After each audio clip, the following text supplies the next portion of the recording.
Alright, so we're back on the Busted Knuckle Duster, and today I took some time, got everything emptied out of the trunk, and I went around and removed all of the seam sealer and that's around this trunk pan area. A few weeks ago when we first got the car, I went around and figured out the parts that we were going to have to replace on here, which were very minimal. So this trunk pan was one of the parts, and the right side dog leg off the inside of the trunk there as well. And the only other damage that's going to be getting replaced is the lower quarters behind the wheels here.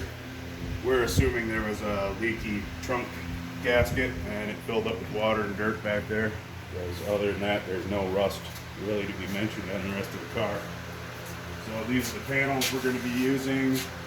They are Auto Metal Direct panels from Summit Racing, and our guys at Summit hooked us up with these.